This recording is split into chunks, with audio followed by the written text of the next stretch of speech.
손석희 사장님, 방금 저한테 폭력을 행사하셨죠? 야, 그게 폭력이야? 앉아, 알았어. 앉아. 주먹으로 얼굴을 2번 가격하셨네요. 인정하십니까? 사과해. 인정하십니까? 아팠니? 아니, 내가 물어보잖아. 아팠냐고. 아팠다면 내가 인정할게. 네가 그렇게 그걸로 아팠다면 내가 사과할게. 구자홍 차장. 네. 이날 도대체 두 사람 사이에 무슨 일이 있었던 겁니까? 일단 그 손석희 사장의 해명은요, 이 손으로 툭툭 건드린 것이 전부다라고 얘기를 하고 있는데, 이 상대 측인 이 프리랜서 기자는 주먹으로 얼굴을 2번 맞았고, 어깨를 한 대 맞아서 이 전치 3주의 진단이 나왔다. 그래서 실제로 폭행이 있었다라고 이 주장을 하고 있습니다. 네. 양쪽에서 폭행이라는 단어를 두고 해석이 굉장히 다릅니다. 앞서 들으신 녹취록 역시 손석희 사장의 폭행을 주장하는 프리랜서 기자가 제공한 그날의 대화입니다. 이 자리에서 손석희 사장으로 추정되는 인물은 이 자신의 행동이 폭력이었다라고 시인을 하는 대목이 있죠. 폭력이니? 응? 나는 경찰을 볼까요? 폭력인지 아닌지 한번 확인해볼까요? 내가 그래서 묻잖냐, 아팠냐고. 응? 아주 많이 아팠습니다. 그랬냐? 미안하다. 생각해보니까 물리적 강도에 크기와 상관없이 아플 수 있겠다. 그런 폭력이다. 미안해. 설사 내가 너 살짝 건드렸다 해도.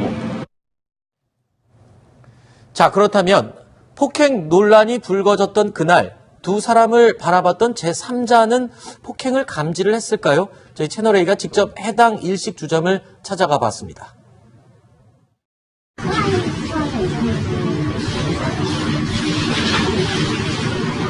어둠이 안 나타나고 어디 있었던 거예요?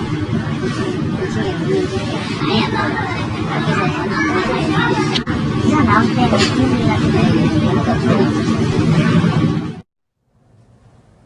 그러니까 폭행 상황을 직접 볼 수는 없었지만 나올 때 분위기는 그닥 나쁘지 않았다라는 게 해당 일식 주점 주인의 설명이었습니다. 그렇다면 두 사람이 나오고 나서는 어땠을까요? 폭행에 대한 공방은 그 이후에도 계속 또 이어지고 있었습니다. 대표님, 저를 폭행하셨죠? 야. 그런 얘기 하지 말고. 사장님, 웃음이 나옵니까? 웃고 싶어서 웃냐? 어? 웃고 싶어서 웃어? 아무튼 같이 하자 해. 자, 결국 이 폭행에 대한 논란은 두 사람이 법적으로 밝혀야 할 부분으로 번질 것 같습니다. 먼저 이현중 의원님. 네. 어떻습니까? 이 양쪽이 주장하는 폭행의 의미가 너무 다른 상황인데요. 그렇죠. 지금 뭐 일단 폭행이라는 것은 이제 뭐 폭행을 당한 사람이 폭행을 당했다고 하니까 그 주장하고 있고 뭐 전치 3주라고 하니까 되는데 제가 가진 의문은 그렇습니다. 첫 번째는 왜 이걸 다 녹음을 하고 녹화를 했을까라는 의문입니다. 의도성이 자, 예를 들어서 있다. 제가 뭐 손석희 사장을 모르지만 만약에 아는 뭐 언론계 선배라고 한다면 그 대화라고 한다면 그걸 굳이 처음부터 끝까지 녹화할 이유가 있을까라는 의문을 제시하고 싶습니다. 두 번째는 우리가 보통 전치 3수 정도 되는 폭행이라고 한다면 뭔가 책상이 우당탕 한다든지 뭔가 좀 감정이 격앙된다든지 네. 당연히 그런 분위기가 되지 않겠습니까? 근데 당시에 대화 내용을 보면 굉장히 차분하게 진행되는 것 같아요. 네. 그러니까 뭐 제가 사건 기자를 좀 해봐서 그런 사건을 보면 주로 전치 3주에 저 정도의 폭행의 시비가 붙으면 굉장히 멱살을 잡는다든지 네. 뭔가 뭐 주변에 뭔가 물건이 날아간다든지 뭐 이런 식의 어떤 이게 있어야 되는데 굉장히 차분한 속에서 말로만의 어떤 이야기가 오고 하거든요. 네. 그런 걸 놓고 볼 때 알겠습니다. 과연 그런가? 제가 가진 의문은 그겁니다. 네. 일단 이현종 의원께서는 철저하게 기자로서 봤을 때 사건 기자다라고 바라보면 좀 의문점이 드는 게 몇 가지 있다라고 했는데 법적으로는 어떻습니까? 백성문 변호사님. 네, 일단 법적으로는 뭐 아주 살살 물리력을 행사했다고 하더라도 뭐 이론상으로는 폭력이 될 수는 있지만. 아, 그래요? 네. 지금 현재 그 손석희 대표가 얘기하는 정도의 수준. 네. 우리는 지금 저 상황을 들여다보지 않은 상황이기 때문에 뭐 단어로 해서 말씀드릴 수 없습니다만 그냥 정말 툭툭 치는 정도라면 입건 안 하죠. 아, 그래요? 거기서 그친다면. 그런데 이제 문제는 아까 조금 전에 말씀하셨던 것처럼 통상적으로 살짝 꼬집어도 전치 2주 정도 나올 수 있는데 전치 3주부터는 조금 달라요. 아. 전치 3주는 이렇게 웃으면서 지금 이게 지금 조금 전에 나온 영상은 폭행을 당했다고 주장한 이후에 그렇죠. 그러면서 나온 이후의 영상이잖아요. 저런 표정으로 얘기하기 쉽지 않거든요. 아, 그러니까 3주 정도의 부분에 폭행이 이루어졌다면 전체 3주는 그렇게 간단하진 않습니다. 조금 전에 말씀하셨던 것처럼 정말 식당 안에서도 좀 알 정도 수준. 우당탕할 정도. 정도가 나야 될 텐데. 알겠습니다. 그게 아니었다는 거에 대해서는 저는 좀 약간 개인적인 의구심이 있는 거죠. 그러니까 폭행 발생 부분에 대해서는 뭔가 석연치 않은 부분이 있습니다. 그러니까 의도성의 의심도 지금 하고 있고요. 그리고 이 전치 3주의 상처치고는 차분한 분위기에서 진행되는 그 대화도 조금 석연치 않다라는 의견이 있습니다. 그런데 중요한 부분이 있습니다. 한 가지 이해가 안 되는 상황이 있는데요. 손석희 사장과 프리랜서 기자가 이날 왜 만날 수밖에 없었던 것인지 이 부분이 굉장히 중요할 것 같습니다. 폭행이냐 아니냐는 법적으로 판단하면 되고요. 왜 언론사의 사장이 프리랜서 기자를 이 자리에 만나러 나갈 수밖에 없었는지 그 상황을 설명하기 위해서는 지난해 8월로 거슬러 올라가야 합니다. 자, 지난해 여름 이 프리랜서 기자는 손석희 사장으로 추정되는 인물에게 전화를 겁니다. 2017년 과천에서 벌어진 접촉사고를 취재하기 위해서였습니다. 예. 근데 그 다음에 과거에 시작한 거지. 뺑소니라고 주장하는 거예요. 아니, 저는 차를 빼고 있었고, 그 친구들은 모르겠어요. 제가 빼고 있는 상황이었기 때문에 그 친구들이 뭐 하고 있었는지 내가 잘 모르죠. 알았으면 뭐 접촉사고가 없었겠죠. 아니, 저는 모르고 계속 갔기 때문에 받고 도망가느냐. 네, 나는 그건 받은지도 몰랐다. 폭행인지 아닌지는 저희도 헷갈립니다. 하지만 이 폭행인지 아닌지 헷갈리는 이 상황이 벌어졌던 그 원인은 바로 이 접촉사고였군요. 네. 그러니까 이 프리랜서 기자가 손 사장에게 연락을 했던 것이 네. 작년 8월인데 그보다 1년 3개월, 1년 4개월 전에 있었던 2017년 4월에 있었던 네. 그 접촉사고에 이제 뭐 뺑소니냐 아니냐 네. 또 그걸 어떻게 처리했느냐 네. 이것에 대한 해명을 듣기 위해서 프리랜서 기자가 손 사장에게 접촉을 했고 네. 이후에 이제 만남이 계속 이어졌던 것입니다. 아하.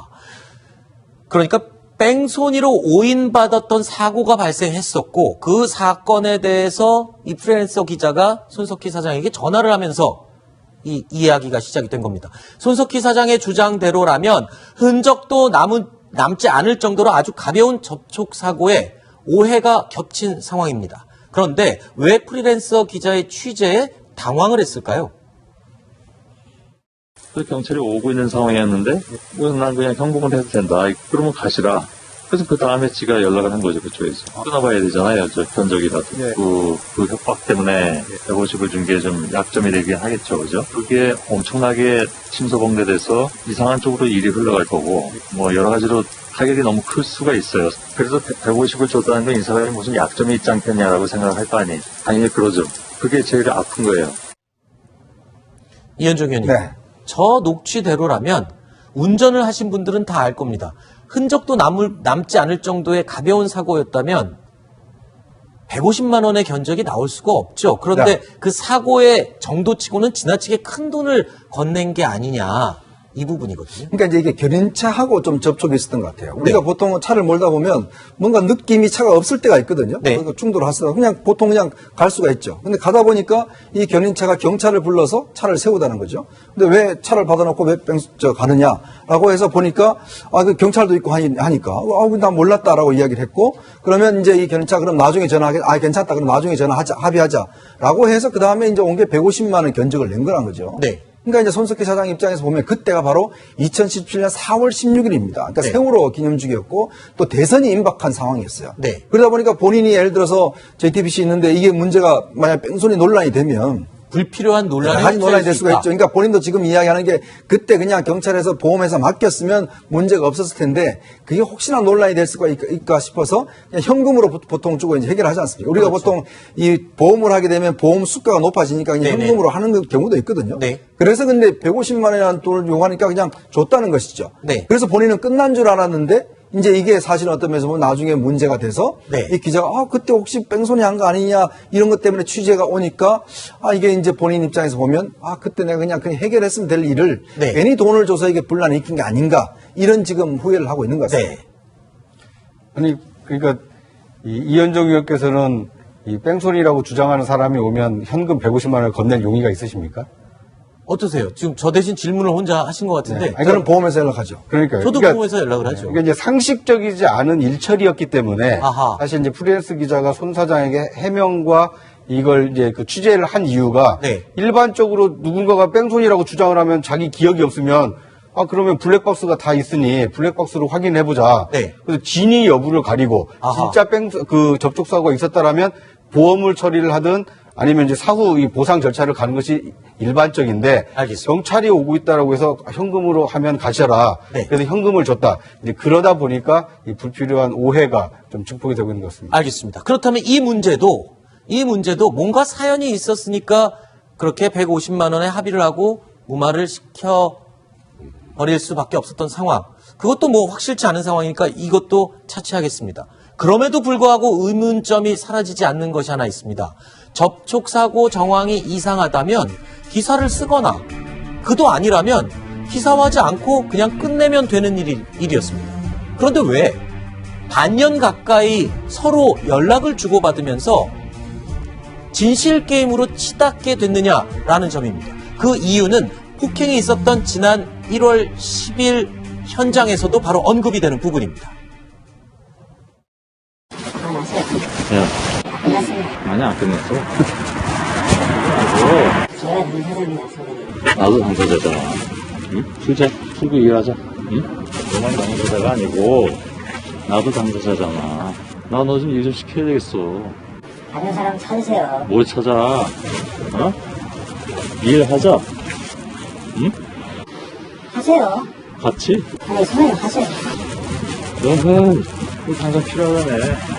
나도 필요하니까 우리 가자. 어디 들어가자. 아니. 잠깐 들어갔다가. 아유, 하지 마세요. 짐작이 되십니까? 일을 하자라고 계속 얘기를 하고 프리랜서 기자는 뭔가 감정이 틀어진 듯 모두 끝났다라는 식의 대답을 하고 있습니다. 해당 프리랜서 기자는 손석희 사장의 취업 청탁 논란과 관련해서 메신저 대학 내용까지 공개를 했는데요. 일단 이 내용 먼저 보겠습니다. 접촉사고 기사를 빌미로 정규직 특채를 청탁을 해왔다. 그래서 청탁 사기와 협박을 한 것이다라고 손 사장 측은 얘기하고 있습니다. 그런데 정반대로 기사화하지 않겠다고 했더니 먼저 취업을 제안을 해온 것이다. 라고 또 전혀 다른 말을 하고 있습니다. 자, 이런 주장이 첨예하게 대립하자 이 프리랜서 기자가 이 메신저 내용, 주고받은 메신저 내용을 공개했습니다. 이력서 하나를 받아뒀으면 한다. 라고 손 사장이 얘기를 하고요. 쭉 이런저런 설명을 하고 있습니다. 서로에게 도움될 수 있는 방법을 찾아야 할 텐데 라는 말도 했고요.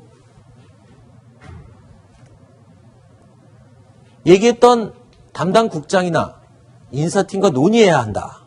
그러면서 국장이 출장 중이라 다음 주 중이라도 볼 예정이다. 일단 최선을 다해보자.